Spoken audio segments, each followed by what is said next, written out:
Debout à la fenêtre de son bureau du centre-ville, entourée de gratte-ciel, Catherine Brown contemple les rues animées de New York. En tant qu'avocate spécialisée dans l'immobilier, elle est connue pour sa nature perfectionniste. Autour d'elle, des piles de documents soigneusement empilés témoignent de son caractère méticuleux. Cathy, j'ai préparé tous les documents pour la réunion de demain, dit Jennifer, sa secrétaire, en frappant à la porte en entrant. Catherine se retourne avec un sourire, montrant ainsi sa reconnaissance. Merci, Jenny. Je suis sur le point de terminer. Nous commençons tôt demain. Alors que Catherine retournait à son bureau et vérifiait ses derniers courriels, son téléphone portable sonna. Son visage s'éclaire lorsqu'elle voit le nom s'afficher à l'écran. Mike, qu'est-ce qu'il y a? Répond Catherine. Et, Cathy. Où es-tu? Toujours au bureau? La voix de Michael Wilson était joyeuse et semblait un peu excitée. Oui. Je suis sur le point de partir. Quelque chose ne va pas? Non, rien de particulier. Je voulais juste vous voir. Est-ce que je peux passer en rentrant chez moi? Catherine sourit. Catherine sourit. Mais tu ferais mieux de te dépêcher, sinon je risque de rentrer avant toi. Après avoir raccroché, Catherine commence à mettre des documents dans son sac. Michael et elle s'étaient rencontrés il y a 5 ans lors d'un dîner organisé par des amis communs. Michael était un entrepreneur prospère qui avait lancé 3 entreprises technologiques. Il avait une personnalité facile à vivre, contrairement à la nature méticuleuse de Catherine. Demain, c'est le dernier essayage de ta robe, n'est-ce pas? Demande Jennifer. Tu es nerveuse? Catherine acquiesce avec joie. Un peu. Mais je suis plus excitée qu'autre chose. Le mariage était dans 2 semaines. Tous les préparatifs étaient parfaitement en ordre. Fidèle à la nature de Catherine.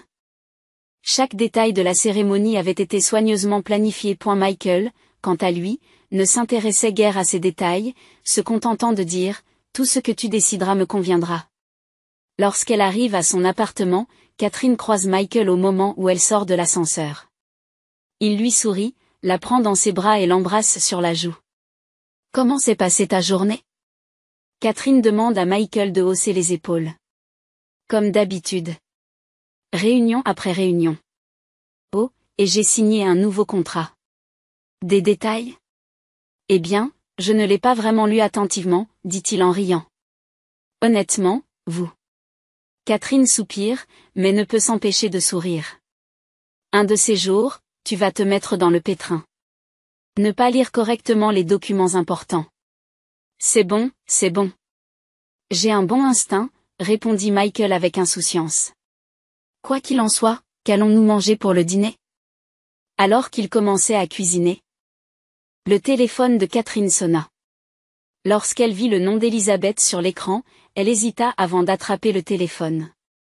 Lise, qu'est-ce qu'il y a? 6. Je risque d'être un peu en retard pour l'essayage de demain. La voix d'Elisabeth avait son habituel soupçon de précipitation. Le travail risque de prendre le dessus. Catherine prend une profonde inspiration.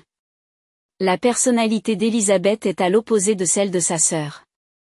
Libre d'esprit et désorganisée, elle était toujours en retard à ses rendez-vous. Depuis l'enfance, leurs parents avaient été attirés par la personnalité charmante d'Elisabeth et avaient tendance à lui accorder un traitement spécial. Lise, demain est un jour important. C'est l'essayage final. Ne sois pas en retard. Je sais. J'arriverai dès que possible, répond Elisabeth avec désinvolture. Comment va Mike? Il va bien. Il est ici avec moi maintenant, répondit Catherine. Tandis que Michael lui faisait un signe de la main et l'appelait bruyamment, et, Lise. Une fois l'appel terminé, Catherine se sent un peu découragée. Sa relation avec sa sœur était compliquée. Bien qu'elle l'aime, elle s'est toujours sentie manipulée par le comportement d'Elisabeth. Ne t'inquiète pas pour Lise, dit Michael en lui posant la main sur l'épaule. Elle a sa propre façon de faire les choses. Catherine regarda Michael. Il était toujours positif et avait un cœur généreux qui pardonnait les défauts des gens. C'était l'une des raisons pour lesquelles elle était attirée par lui. Le week-end suivant, Catherine rendit visite à ses parents, Robert et Diane Brown, qui vivaient une retraite aisée dans un quartier chic du Connecticut. Cathy, tu as choisi une belle couleur pour ta robe, dit Diane en versant du thé dans le salon. Bien qu'elle soit un peu trop voyante pour Elisabeth, Catherine se mordit légèrement la lèvre. Maman. C'est la robe de la demoiselle d'honneur de la mariée. C'est moi qui l'ai choisie. Oh, c'est vrai, poursuivit Anne, imperturbable. Comment va Elisabeth? Je me demande si elle est occupée. Je n'ai pas eu de nouvelles d'elle dernièrement. Elle semble occupée par son travail, répond Catherine. Mais elle participe aux préparatifs du mariage. Robert Brown lève les yeux de son journal. Et Michael? Ses parents viendront-ils à la cérémonie? Oui, bien sûr, répond Catherine. J'ai confirmé avec eux par téléphone la semaine dernière. Les parents de Michael, Joseph et Martha, venaient d'une famille établie depuis longtemps à Boston et étaient des gens stricts qui appréciaient la tradition et le décorum. Pour eux, le mariage de leur fils avec une avocate était une source de fierté, mais Catherine se sentait toujours un peu nerveuse en leur présence. Ce soir-là, de retour à son appartement, Catherine s'assit sur le canapé du salon et ouvrit son ordinateur portable. Elle ouvrit un dossier secret et vérifia le contrat de mariage avec Michael. En tant qu'avocate, elle avait inclus une clause spéciale dans ce contrat. C'était une précaution, juste au cas où. Une clause stipulant que si Michael ne se présentait pas au mariage, une grande partie des actions de son entreprise lui seraient transférées. Bien sûr, elle ne pensait pas qu'une telle chose se produirait. C'était juste une forme d'assurance. Elle relut la clause et sourit. Michael, comme d'habitude, avait signé le document sans lire les détails, en disant, de toute façon, il s'agit probablement d'un contenu standard. Catherine ferma son ordinateur portable et se dirigea vers la chambre à coucher. Le jour du mariage, une ambiance festive règne dans la suite nuptiale d'un hôtel de luxe de Manhattan. Catherine Brown est entourée de son coiffeur et de son maquilleur, se préparant à la plus belle apparition de sa vie. À l'extérieur de la fenêtre, le soleil frais de mai illumine les rues de New York.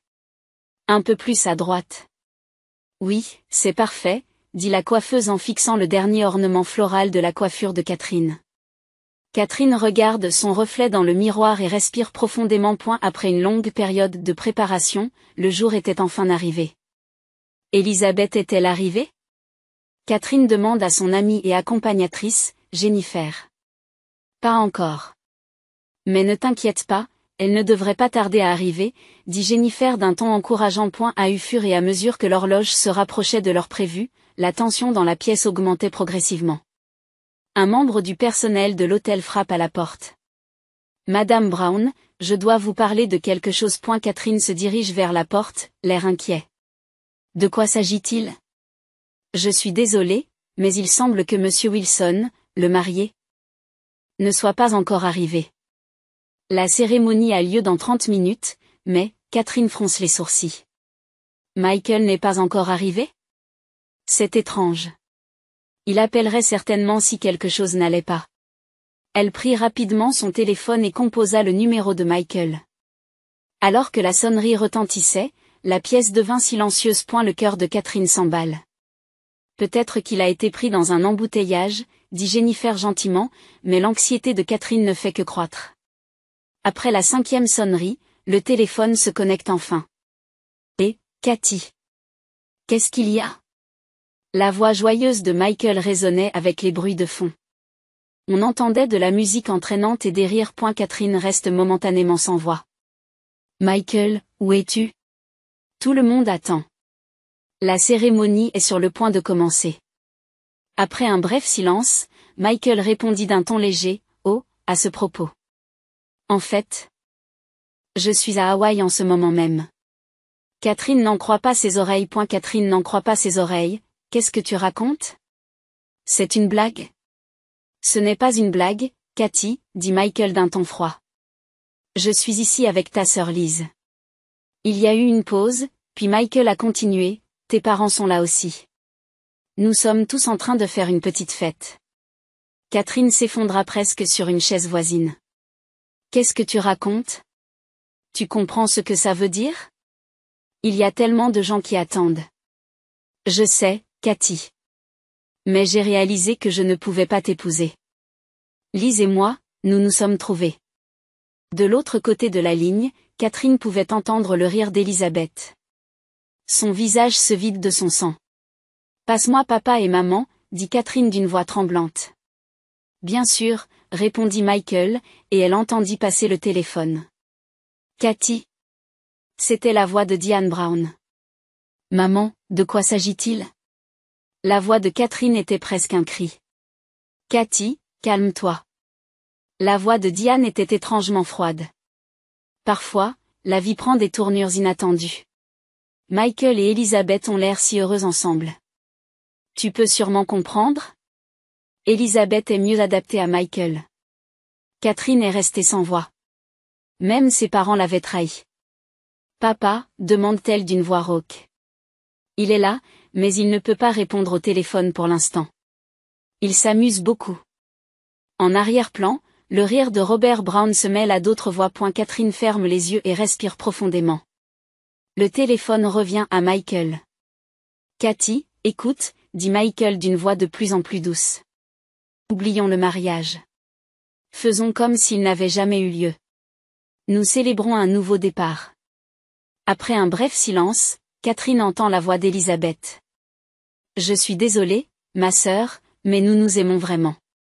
Tu comprendras un jour. Catherine raccroche. La pièce était silencieuse. Et le personnel et les amis autour d'elle restaient stupéfaits, sans voix. Est-ce que tout le monde peut partir, s'il vous plaît, dit Catherine à voix basse. J'ai besoin d'être seule un moment. Une fois la pièce vide, Catherine enlève sa robe de mariée et tire des vêtements d'une valise qui se trouve à proximité. Ses mouvements étaient mécaniques, mais son esprit était envahi par la colère et la tristesse. Après s'être changée, elle ouvrit son ordinateur portable et chercha un fichier précis. Le contrat de mariage avec Michael. Dans les yeux de Catherine, il y avait de la détermination.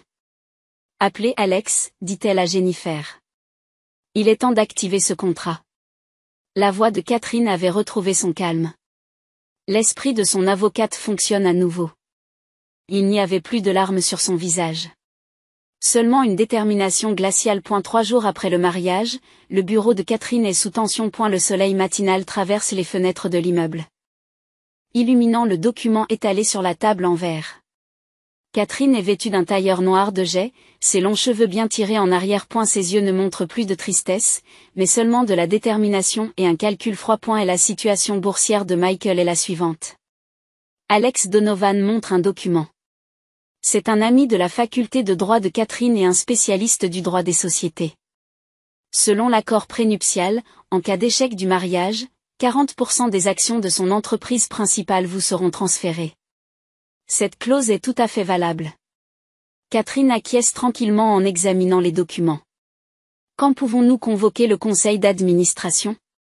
Demain matin à la première heure, a répondu Alex. J'ai déjà contacté les principaux actionnaires et leur ai expliqué la situation. Ils sont très déçus par Michael. Ils commencent à douter de son jugement en tant que PDG d'une entreprise de premier plan. Catherine se lève et contemple l'horizon de Manhattan. Avez-vous contacté les parents de Michael? Oui, la voix d'Alex s'est légèrement adoucie.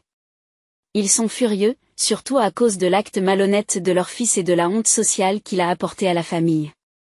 Ils sont tout à fait de ton côté. Les parents de Michael étaient des gens qui valorisaient la tradition et l'honnêteté par-dessus tout.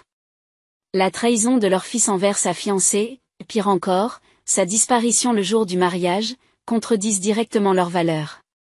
Participeront-ils? Demande Catherine. Oui, ils ont déjà réservé un vol pour Hawaï. Ils seront dans le même avion que nous, répond Alex. Catherine s'assoit à nouveau et porte son attention sur une autre pile de documents. Et le fonds fiduciaire de mes parents? Cela a également été confirmé, a répondu Sarah, une avocate. Les documents qui ont été modifiés secrètement il y a 5 ans sont tout à fait valables. Ils pensent qu'ils gèrent vos biens, mais c'est l'inverse. Vous avez le pouvoir de gérer leurs fonds fiduciaires. Un petit sourire se dessine sur les lèvres de Catherine. Elle s'était préparée à cette situation il y a des années, grâce à ses connaissances et à sa clairvoyance en tant qu'avocate. Dans le cadre de la relation compliquée qu'elle entretenait avec ses parents, elle avait mis en place des boucliers juridiques pour se protéger. Les billets d'avion, demande Catherine à Jennifer. Tout est arrangé, répond Jennifer en consultant sa tablette. Départ ce soir à 23h pour Hawaï. J'ai obtenu des places en première classe. Nous arriverons à Honolulu demain matin. Heure locale. Catherine acquiesce. Et l'hôtel? Le même complexe hôtelier que celui où Michael et les autres séjournent. J'ai réservé une villa séparée. Ils ne nous remarqueront pas. Catherine relut une dernière fois les documents et prit un stylo pour signer. C'est tout? Oui, répond Alex. Il ne nous reste plus qu'à suivre le plan. Après la réunion, Catherine est restée seule dans son bureau. Debout près de la fenêtre, le regard perdu dans le lointain, elle réfléchit à sa relation de 5 ans avec Michael. Tous les sourires, les promesses, les rêves partagés. Et la trahison finale. Son téléphone portable a sonné et le nom de Joseph est apparu sur l'écran. Catherine répond. Catherine, la voix du père de Michael était solennelle. Je tiens à m'excuser profondément pour les actes de mon fils. Nous te considérions comme une fille. Le comportement de Michael trahit les valeurs de notre famille. Merci, Joseph, répond Catherine à voix basse. Vous n'avez aucune responsabilité. Non, nous avons une part de responsabilité. Nous aurions dû mieux élever notre fils, dit Joseph d'une voix pleine de remords. Martha et moi sommes à vos côtés. Quoi qu'il arrive. Ces mots signifient beaucoup pour moi, répond Catherine avec honnêteté. Je pars pour Hawaï ce soir. Rencontrons-nous demain matin à notre arrivée. Après avoir raccroché, Catherine retourne à son bureau et vérifie ses derniers courriels. Pendant ce temps, son plan progressait régulièrement. Dans l'entreprise dirigée par Michael, une réunion d'urgence du conseil d'administration avait été convoquée et une résolution visant à suspendre temporairement l'autorité du PDG était en cours de préparation. Catherine quitte le bureau et retourne à son appartement pour faire ses valises. En regardant la boîte contenant sa robe de mariée, elle sentit momentanément un serrement dans sa poitrine. Mais ce sentiment disparaît rapidement. Ce soir-là. À l'aéroport international John F. Kennedy, l'équipe juridique de Catherine et les parents de Michael s'étaient réunis. Martha Wilson a vu Catherine et l'a prise dans ses bras sans dire un mot. Je ne pardonnerai jamais à ce garçon, dit Martha à voix basse. Tu es notre famille, Catherine. Même sans lien de sang. Dans l'avion, Catherine est assise près du hublot, regardant le ciel nocturne. Alex est assis à côté d'elle, discutant de leur stratégie finale. À notre arrivée, nous allons d'abord confirmer leur emplacement, dit Alex.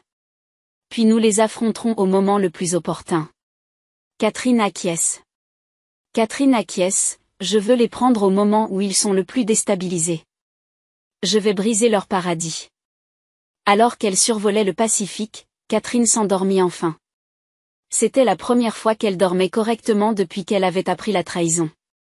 Dans ses rêves, les expressions choquées de Michael, de ses parents et d'Elizabeth apparaissaient à plusieurs reprises. Lorsqu'ils arrivèrent à l'aéroport international d'Honolulu, le soleil matinal illuminait déjà l'île. Au terminal de l'aéroport, les parents de Michael attendaient. Joseph Wilson se tenait debout avec une présence digne, tandis que sa femme Martha était élégamment habillée, mais avec une colère féroce dans les yeux. Prêt? Demanda Joseph à Catherine. Cette dernière acquiesce. Parfaitement. Ils montèrent dans un taxi et se dirigèrent vers le centre de villégiature où Michael et les autres résidaient. Contrairement au magnifique paysage hawaïen visible par la fenêtre de la voiture, l'atmosphère à l'intérieur était solennelle et pesante. Où sont-ils maintenant? Demanda Martha. Sur la plage privée de l'hôtel, répond Alex en consultant son téléphone. D'après nos sources, ils ont l'intention de se détendre sur la plage toute la journée d'aujourd'hui. Catherine regarde la mer bleue par la fenêtre et dit à voix basse, parfait. Les gens sont plus vulnérables lorsqu'ils sont détendus. Le taxi arrive à l'entrée luxueuse du complexe. Catherine et son groupe s'installent dans 2 villas déjà réservées. On se retrouve dans le hall d'entrée dans 1 heure, dit Catherine. D'ici là, j'ai quelques préparatifs à faire. Elle entra dans sa villa, ouvrit sa valise et en sortit un costume d'affaires bleu marine spécialement préparé. C'est sa tenue la plus puissante. Debout devant le miroir, elle ramena ses cheveux en arrière et vérifia son expression sereine. Maintenant, c'est l'heure du spectacle, dit Catherine en souriant légèrement. Sur la plage privée du luxueux complexe hawaïen, Michael Wilson se détend sur une chaise longue sous un parasol. À côté de lui, Elizabeth Brown rit. Un cocktail à la main. Son rire résonne sur la plage tandis que les parents de Catherine, Robert et Diane, regardent eux aussi la mer d'un air détendu. Je ne me suis jamais senti aussi libre, dit Michael en levant son verre. Je pense que nous avons pris la bonne décision. Elisabeth acquiesce. Je me sens mal pour Cathy, mais nous nous aimons vraiment. Elle comprendra un jour. Cathy a toujours été si rigide, dit Diane avec une pointe de regret.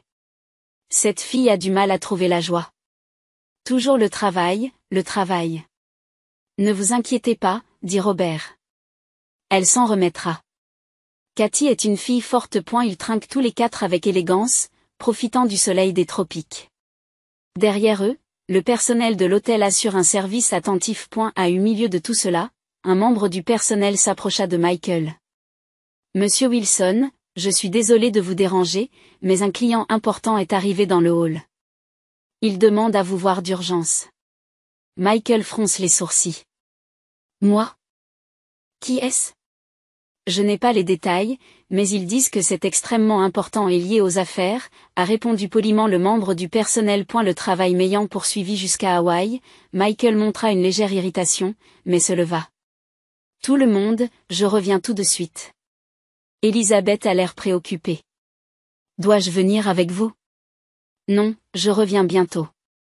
C'est probablement un appel de New York. Michael pose sa main sur l'épaule de la jeune femme. Nous viendrons aussi, dit Diane en se levant. J'ai eu assez de soleil pour l'instant, et je voulais retourner à la chambre de toute façon. Ils quittèrent tous les quatre la plage et se dirigèrent vers le bâtiment principal de la station. Lorsqu'ils pénétrèrent dans le luxueux hall d'entrée, Michael s'arrêta net. Le sang s'écoula de son visage sous l'effet du choc. Au centre du hall se tenait Catherine Brown, vêtue d'un parfait costume d'affaires. À ses côtés se trouvait son équipe d'avocats, chose incroyable. Les parents de Michael. Cathy. La voix de Michael tremblait. Qu'est-ce que tu fais là? Et papa, maman aussi. Fils, la voix de Joseph Wilson était glaciale. Nous avons honte de tes actes. Elisabeth pâlit à la vue de Catherine. Les parents de Catherine, qui se tenaient derrière elle, restaient eux aussi sans voix. Comment se passent tes vacances? Demande Catherine calmement. Il n'y a aucune émotion dans sa voix. Cathy, que fais-tu ici? Demande Elisabeth d'une voix tremblante. Les affaires, Lise, répond Catherine. Elle ouvre sa mallette et en sort des documents. Michael, tu as signé ça, n'est-ce pas? Michael regarda les documents d'un air confus. Oh, le contrat de mariage. Qu'est-ce que c'est? Regardez la page 17, lui dit Catherine. Alex s'avance et indique à Michael une page précise. L'expression de Michael change progressivement. D'abord la confusion, puis l'incrédulité, et enfin la peur. C'est une blague, n'est-ce pas? Ce n'est pas une blague et virgule. Répond Catherine calmement. Cette clause stipule clairement qu'en cas de comportement malhonnête, comme ne pas se présenter au mariage, 40% des parts de votre entreprise me seront transférées. C'est impossible. La voix de Michael s'élève. Cette clause n'existe pas. Elle était écrite en petits caractères à la page 17, explique Catherine. Tu ne lis jamais les documents correctement. Tu te souviens comment tu l'as signé à la hâte? De toute façon, il s'agit probablement d'un contenu standard. Le visage de Michael est devenu pâle. Est-ce que c'est légalement valable? Tout à fait, répond Alex. Nous avons déjà obtenu l'approbation du tribunal. Monsieur Wilson a également eu la possibilité de demander un avis juridique au moment de la signature, mais il a refusé, disant que ce n'était pas nécessaire. Elisabeth s'est avancée et a plaidé auprès de Catherine. 6. Cela va trop loin. Oui, nous avons fait une erreur, mais prendre l'entreprise de Michael. Vraiment? Catherine regarde froidement Elisabeth. Vous avez tous pris ma vie. Le jour de mon mariage, Catherine s'est tournée vers ses parents. Et maman et papa. Vous pensiez que vous gériez mes fonds, n'est-ce pas? Robert fronce les sourcils. Robert fronce les sourcils. Nous sommes les administrateurs. C'est faux, dit Catherine à voix basse.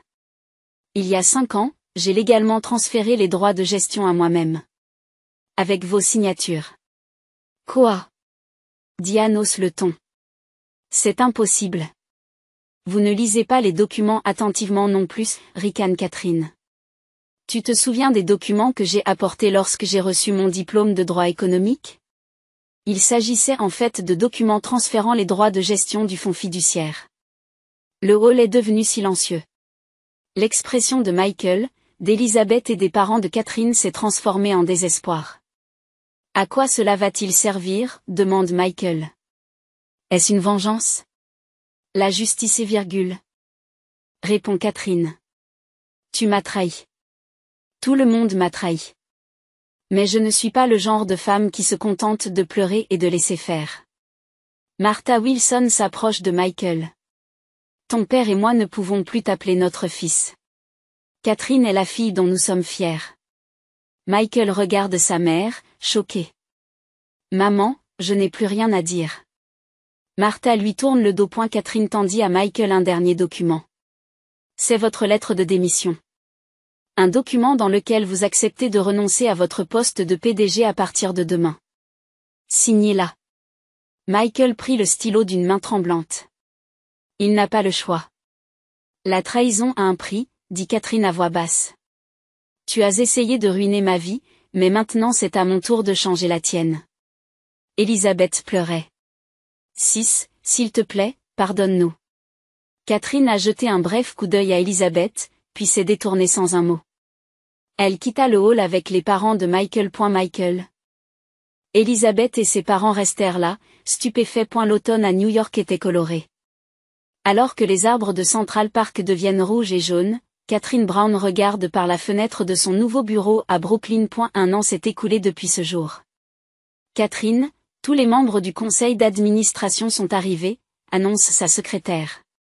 Merci, j'arrive tout de suite. Catherine quitte son bureau et se dirige vers la salle de conférence.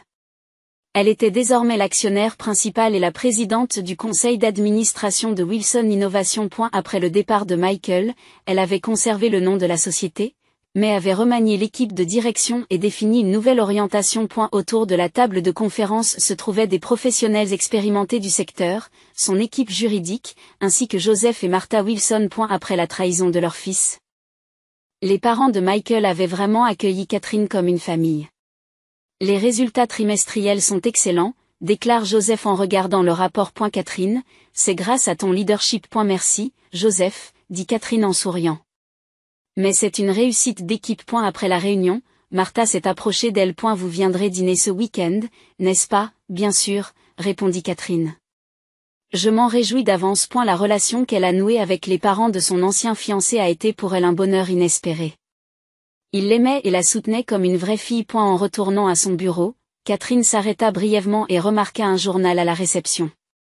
Il y avait un petit article dans la section affaires, l'ancien PDG Wilson crée une petite entreprise. Après avoir été évincé de l'entreprise, Michael avait perdu la plupart de ses biens et tentait de revenir sur le devant de la scène. Cependant, sa réputation dans le secteur s'est effondrée. Personne n'est prêt à lui confier des investissements importants. Catherine entend parfois parler d'Elisabeth. La rumeur disait qu'après avoir été abandonnée par Michael, elle avait déménagé à Los Angeles et travaillait dans une petite boutique de souvenirs. Elle semble vivre une vie très éloignée de son ancienne existence glamour. Avec ses parents, Catherine n'a gardé qu'un contact minimal. Après avoir perdu le contrôle du fonds fiduciaire, leur mode de vie n'est plus aussi luxueux qu'auparavant. De temps en temps, des lettres de réconciliation arrivent, mais Catherine n'est pas encore prête. Elle pouvait pardonner, mais pas oublier. Ce soir-là, Catherine retourne dans son nouvel appartement de Brooklyn. Ayant vendu son luxueux appartement précédent, elle recommence sa vie dans un environnement différent. Sur la table du salon se trouve un bouquet de fleurs. Sur la carte, on pouvait lire « J'ai hâte de dîner ce soir ». David Morrison. Cet architecte avait rencontré Catherine il y a 6 mois lors d'un événement caritatif. Homme doux et sincère, il ne l'a jamais jugé, même après avoir appris son passé. Leur relation s'approfondit lentement, mais sûrement. Catherine prend une douche, se change et se prépare pour son dîner avec David. Debout devant le miroir, elle se regarde un peu différente. Ses yeux ne contiennent plus de tristesse ni de colère. A eu lieu de cela, il y avait une force tranquille et un nouvel espoir. Et la piste l'avait dévastée, mais l'avait aussi rendue plus forte. Elle ne s'était pas relevée en tant que victime, mais en tant que protagoniste de sa propre vie. Avant de quitter l'appartement, Catherine se tient une dernière fois près de la fenêtre, contemplant les lumières de la ville. La vie peut changer de manière imprévisible. Parfois douloureusement.